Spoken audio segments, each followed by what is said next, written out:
Sandakphu ride শেষ। কয়েকদিন ধরে যে লড়াইটা চলছিল, ভয়ঙ্কর রাস্তা, কঠিন পরিস্থিতি, সব কিছু অবশেষে শেষ হলো। আজ যখন চোখ বন্ধ করি, এখনো সেই রাস্তা,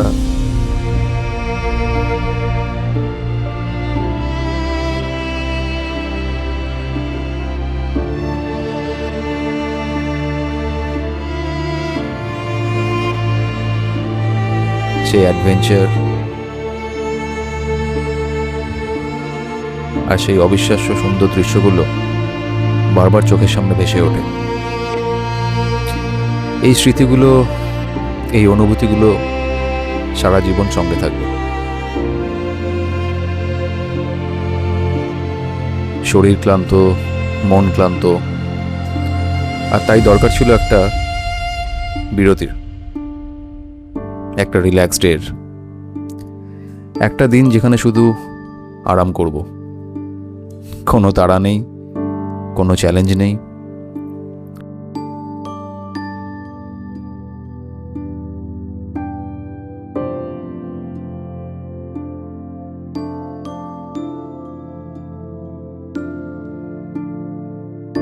Very good morning from Krishna homestay, Bagdogra.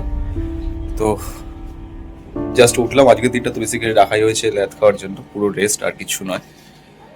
আজকে সারাদিন ধরে আমরা রেস্ট করব। কাজ বলতে টুকটাক খালি গাড়িটাকে একটু ক্লিন করাতে নিয়ে যাবো, চেন টেন ক্লিন করে, লিভ করে, রেডি করে রাখা। কারণ কালকে ভোরবেলা এখান থেকে বেরোনোর কথা, এখান থেকে বেরিয়ে সোজা কলকাতা ঢোকার কথা, মানে ব্রেক দিতে যেতে যেরকম যাওয়া হয়।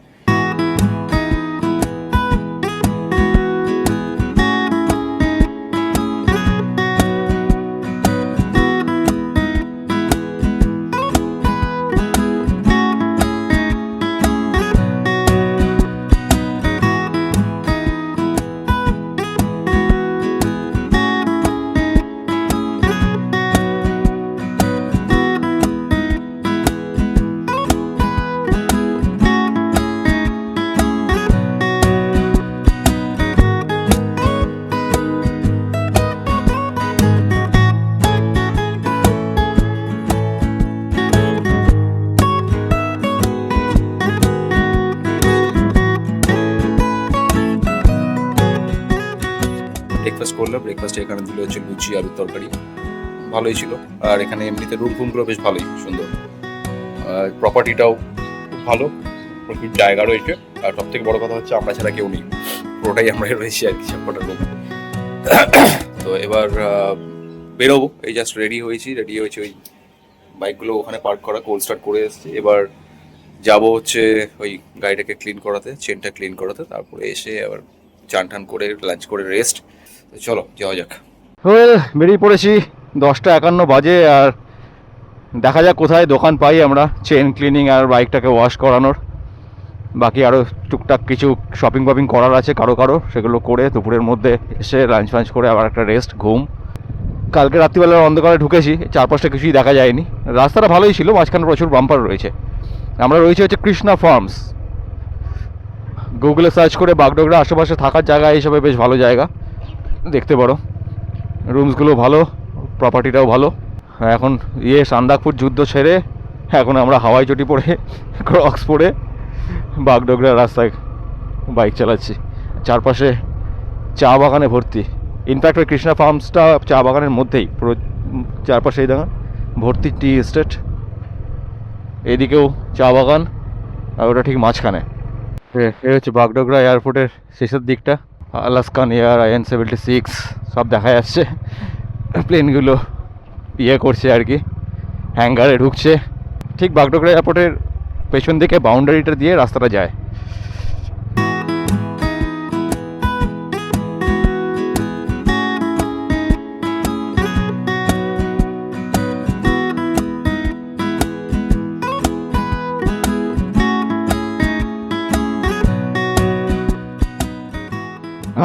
Look at the view man.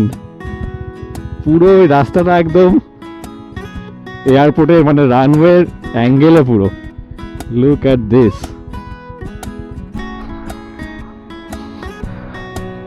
My goodness, এত নিচ থেকে কোনোদিন দেখিনি।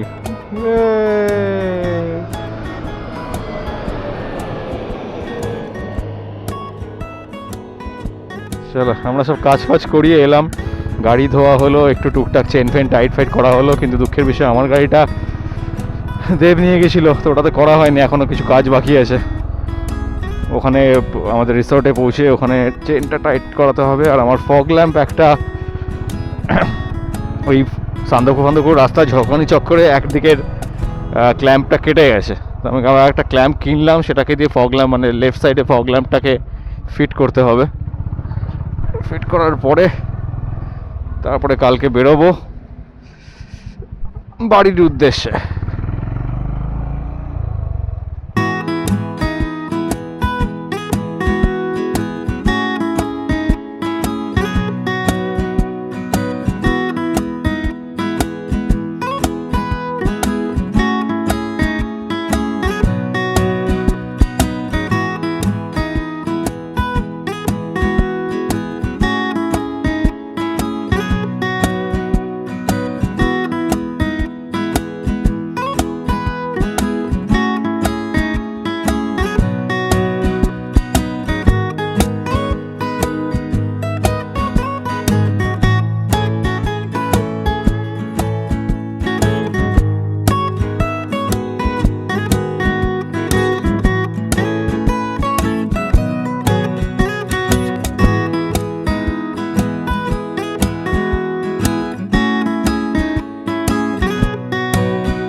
এই লড়াইয়ের পর আমরা একটু সেলিব্রেশন তো ডিজার্ভ করি,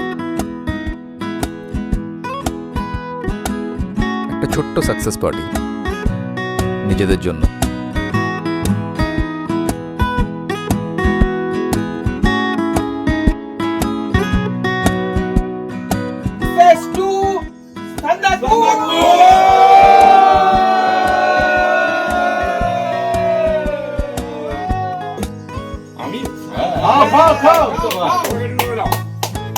Success!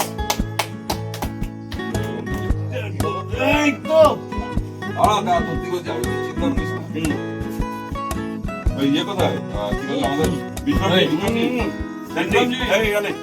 বিক্রমজি विक्रम दा चलिए जी हाँ करो विक्रम हाँ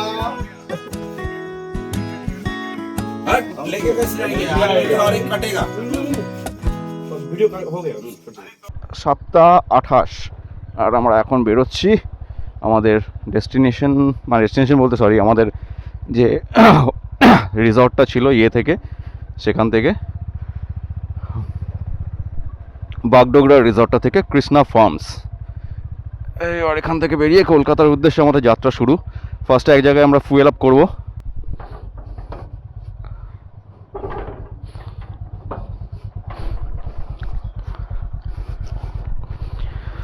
মা গো মা, চলো। হ্যাঁ, তো আমরা ফুয়েল আপ করবো, তারপরে ব্রেকফাস্ট করবো, এরকম করতে করতে এগোবো আস্তে আস্তে। চলো যাওয়া যাক। জয় মা, জয় হনুমান।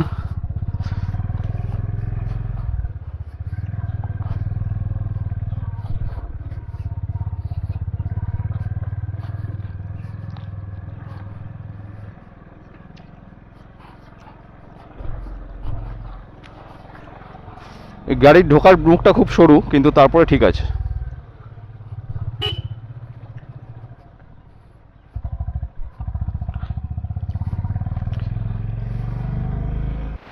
এই হচ্ছে বোতলবাড়ি দিয়ে আসার সমস্যা, মানে আরও সমস্যা আছে, তার মধ্যে এটা একটা আর কি। একটু বেলা হয়ে গেলে এরকম কন্ডিশন। জাস্ট বোতলবাড়ির মুখটা দিয়ে বেরোবো, আর 300 মিটার বাকি আছে, বিশাল ট্রাফিক জ্যাম। সেখান থেকে আর নড়ার মতো অবস্থা নেই আর কি, এরকম কন্ডিশন হচ্ছে। আর তার আগে পুরো রাস্তার মধ্যে তো গরু, ছাগল, কুকুর, ভেড়া, মানুষ সব তো আছেই। 2-3 বার পড়লো কুকুর, ছাগল, ওই জন্য খুব সাবধানে আস্তে আস্তে চালিয়ে আসতে হয়। যাই হোক, এখন টাইম হচ্ছে 10:37 আর 10:33 অ্যাকচুয়ালি।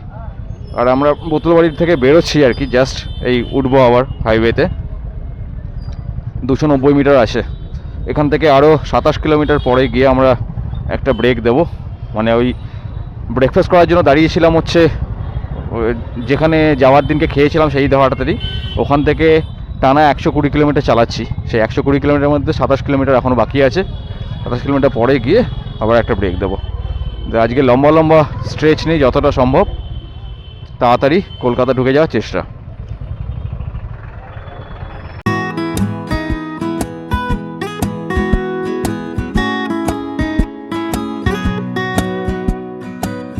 অল রাইট, টাইম হচ্ছে 4:37 আর আমরা বেরোচ্ছি হচ্ছে আমন্ত্রণ রেস্টুরেন্ট থেকে। এই রেস্টুরেন্টটা আমার আগের ব্লগে দেখে থাকবেন, যখন এইচটিএস থেকে আমরা ফিরছিলাম মুর্শিদাবাদের জায়গাগুলো দেখার পরে এইটাতেই খেয়েছিলাম, খেয়ে বেরিয়েছিলাম। তো আবার এখানেই লাঞ্চটা করে নিলাম। লাঞ্চ মানে লাঞ্চ আর স্ন্যাক্স দুটো একসঙ্গে আর কি। ওই জাস্ট দুটো রুটি খেলাম কারণ খিদে পেয়ে গেছে।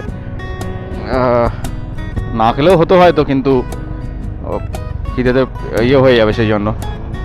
কিন্তু এবার খাওয়ার পরে ঘুমটা পাবে, পেট ভর্তি করে একদমই খাইনি কিন্তু তাতেও ঘুমটা পাবে। দেখা যাক। জানি না কেন ফেরার দিনটায় ব্লগ করতে ইচ্ছা করে না। হয়তো কিছুটা মন খারাপ, হয়তো টায়ার্ডনেস, যাই হোক এবারের মতো সান্দাকফু স্মৃতি নিয়ে আমরা সবাই বাড়ির পথে পা বাড়িয়েছি। কয়েক ঘন্টার মধ্যে পৌঁছেও যাব, কিন্তু সেই বাড়ির রাস্তা আর কি দেখাবো। তাই এই সিরিজটাকে এখানেই শেষ করছি। আশা করি আবার দেখা হবে আর একটা নতুন জায়গা, নতুন রাইড সিরিজ নিয়ে। ততদিন অবধি ভালো থাকবেন অ্যান্ড রাইড সেফ।